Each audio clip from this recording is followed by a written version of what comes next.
আসসালামু আলাইকুম, সবাইকে শুভেচ্ছা স্বাগতম। দীর্ঘদিন পর আপনাদের সামনে একটা গুরুত্বপূর্ণ ভিডিও নিয়ে এসেছি। আমার ফার্মি মুরগি মানে অবশেষে ডিম দেওয়া শুরু করছে এবং ডিমের প্রোডাকশন মাশাআল্লাহ আলহামদুলিল্লাহ খুবই ভালো। অনেকেই অভিযোগ ফেসবুকে বিশেষ করে ইউটিউবে কমেন্ট করে থাকে, যারা নতুন করে ফার্মি মুরগি পালন করতেছে তাদের ডিমের সাইজ ছোট, ডিম ঠিক মতো দিচ্ছে না, একদিন পর পর দেয়, নানা প্রকারের সমস্যার অভিযোগের কথা আমরা শুনতেছি এই ফার্মি মুরগি নিয়ে নতুন করে যারা পালন করতেছে তাদের কাছে।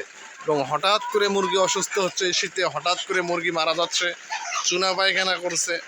আসলে এই বিষয়গুলো নিয়ে আমি আপনাদের সামনে গুরুত্বপূর্ণ একটা ভিডিও দিচ্ছি। যারা চ্যানেলটি সাবস্ক্রাইব করেন অবশ্যই সাবস্ক্রাইব করবেন, সেই সঙ্গে আমাদের সাথে যুক্ত থাকবেন, কোনো না কোনো উপকার পাবেন ইনশাআল্লাহ। এখানে যে ফার্মি মুরগিগুলো দেখতেছেন এগুলো 5 মাস প্লাস বয়স, অর্থাৎ ডিম দেওয়া অলরেডি শুরু হয়েছে।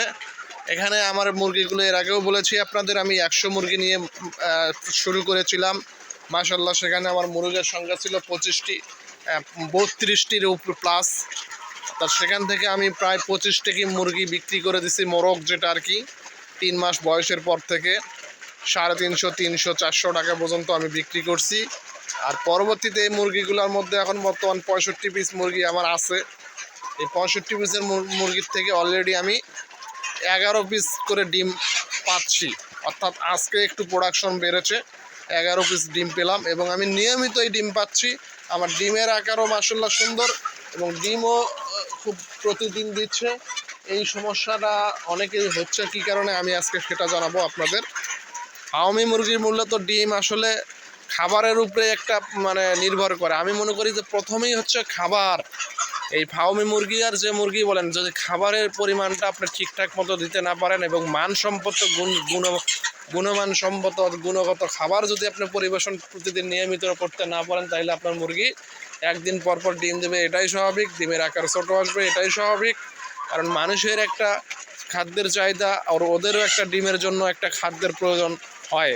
এবং রাতের বেলা একটু খাবারের পরিমাণটা অবশ্যই বেশি দিবেন, দুপুরবেলা একটু কম দিবেন এবং সকালবেলা একটু বেশি দেবেন, এটা অবশ্যই আপনার মাথায় রাখতে হবে। এবং মানসম্মত 2 টাকা দামের জন্য আপনারা আজে বাজে কোম্পানির খাবার দেবেন না। অবশ্যই একটা ভালো মানের আপনার এলাকায় জানাশোনা যেগুলো ভালো কোম্পানির খাবার, ফিট লেয়ার 1 ফিট যেটা, সেটা আমরা নিয়মিত যদি ডিম আসার পর দেওয়া থাকে শুরু করি, ইনশাআল্লাহ প্রোডাকশন পুরো দমে আসবে। আমি আবারও বলছি, সেই সঙ্গে ডিমের আকার ছোট। প্রথম অবস্থায় ঘাবড়ানোর কিছুই নাই, প্রথম অবস্থায় একটু ডিমের আকার ছোট হবে, পরবর্তীতে আস্তে আস্তে ডিমের আকার বড় হয়ে যাবে। আর ক্যালসিয়াম ভিটামিন সবসময় মুরগিকে খাওয়াবেন, জিঙ্ক ক্যালভেক্স এগুলো যারা আমরা নিয়মিত খাই সেগুলোই খাওয়াবেন। লাইসোভিট, লাইসোবুস্ট এগুলো অবশ্যই ভিটামিনে খাওয়াতে হবে। এগুলো খাওয়ালে অবশ্যই আপনার মুরগি সুস্থ সবল থাকবে ইনশাল্লাহ। সেই সঙ্গে ডিমের প্রোডাকশনও আপনার ঠিক থাকবে।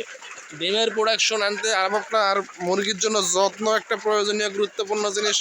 আপনাকে যত্নশীল হতে হবে এবং প্রতিনিয়ত মুরগির প্রতি পর্যবেক্ষণ রাখতে হবে, কোন মুরগি কীভাবে কী অবস্থায় আছে, অসুস্থ না সুস্থ আছে, এই বিষয়গুলো আপনাকে লক্ষ্য রাখতে হবে। তাইলে আপনার মুরগি প্রোডাকশন ভালো পাবেন ইনশাআল্লাহ। মানসম্মত গুণসম্মত প্রোডাকশনের জন্য আমার মুরগির এখান থেকে বীজ ডিম আমি উৎপাদন করতেছি। বীজ ডিম যদি কারো লাগে এবং বাচ্চা যদি লাগে কারো, অবশ্যই আমার সাথে যোগাযোগ করবেন ইনশাআল্লাহ। 100% পিওর ফার্মি মুরগির ডিম এবং বাচ্চা দিতে পারবো। আর আপনারা অবশ্যই আবারও বলছি, ফার্মিংয়ের একটা পরিষ্কার পরিচ্ছন্ন রাখবেন। এই যে দেখেন আমার লিটার একদম সম্পূর্ণ শুকনা, কোনো প্রকারের ভিজা নাই। এই লিটার যদি শুকনো পরিষ্কার পরিচ্ছন্ন রাখতে পারেন, রোগ জীবাণু কম ছড়াবে এবং মুরগি সুস্থ সবল থাকবে ইনশাআল্লাহ। যাই হোক, ডিমের আকার ছোট হওয়ার এই টেনশন থেকে নিজেদেরকে এবং প্রতিনিয়ত ডিম পাওয়ার জন্য একটাই উপায়, গুণগত খাবার এবং সঠিক সময় এবং খাবারের পরিমাণ, সেই সঙ্গে পরিচর্যা আপনার মাথায় রাখতে হবে। আর ভিটামিন ক্যালসিয়াম তো আছে। যাই হোক, আজকের মতো এইটুকুই, ভিডিওটি শেষ করলাম। আসসালামু আলাইকুম।